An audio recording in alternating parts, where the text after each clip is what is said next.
Olá, alunos. Aqui é a professora Fabiana Terra, da disciplina de Danças Folclóricas e suas proposições coreográficas, e nós vamos falar aqui a respeito da nossa atividade discursiva.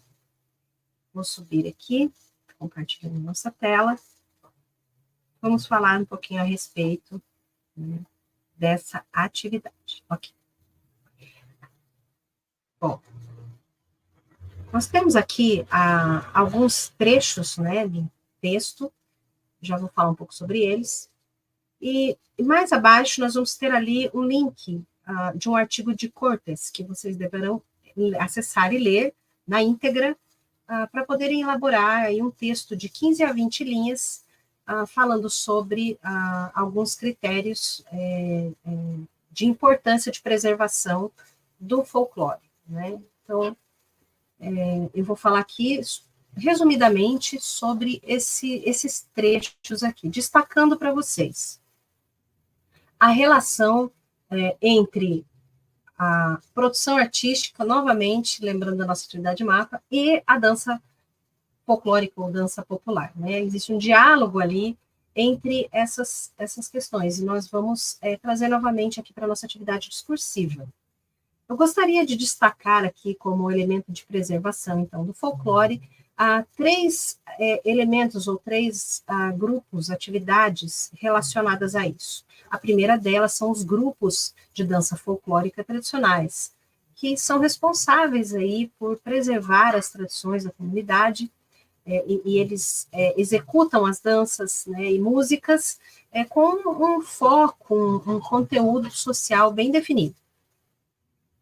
Nós temos também os grupos parafolclóricos. Esses grupos, eles se utilizam, se embasam em alguns dos elementos das danças folclóricas tradicionais, né, desses grupos, eles se utilizam de alguns elementos para elaborar uma outra proposta.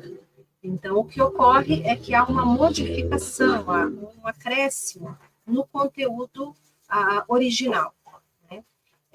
Existem algumas críticas relacionadas a isso, falando sobre a estereotipação, sobre a falta de informações no momento de transpor a dança folclórica para o palco, com esse acréscimo, né, de elementos, com essa modificação no figurino, na música, na coreografia em si. E, por último, nós temos aqui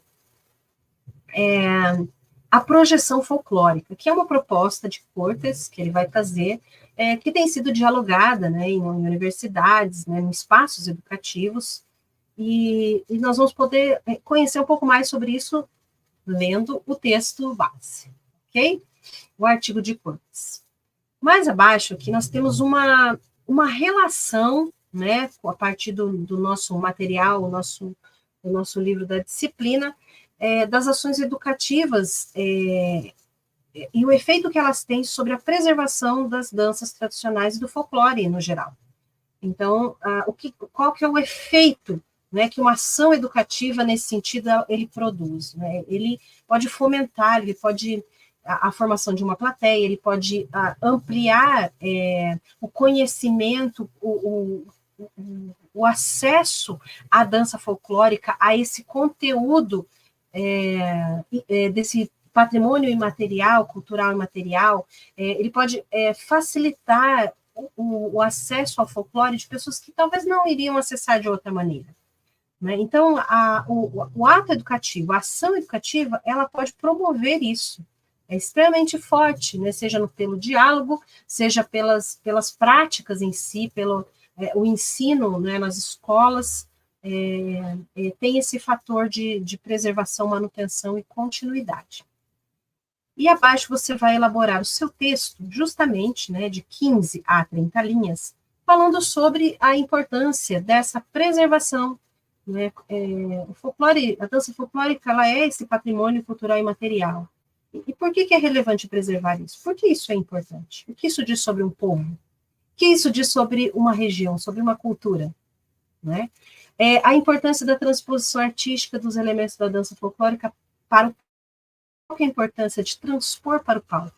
Né? Como os grupos parafolclóricos fazem, né? Como a projeção folclórica pode também, né, oferecer, como os grupos de dança tradicionais também. Então, qual que é a importância, né, de fazer esse resgate, de fazer essa manutenção na tradição?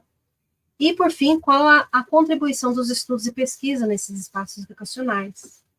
Nós acabamos, então, né, finalizando aqui esse texto falando sobre isso. Qual a importância para que se divulgue, para que se amplie, para que se fomente, inclusive, o diálogo a respeito, né? E isso vá fazendo esse processo de preservar, manter e continuar. Então, essa é a proposta da nossa atividade discursiva. Eu espero que vocês tenham compreendido. Se tiverem quaisquer dúvidas, estou à disposição nas nossas aulas ao vivo também. E a professora Paula Gabriela, nossa mediadora, ela poderá também ajudar vocês um pouco mais de perto. Ok? Um abraço, então, e até mais.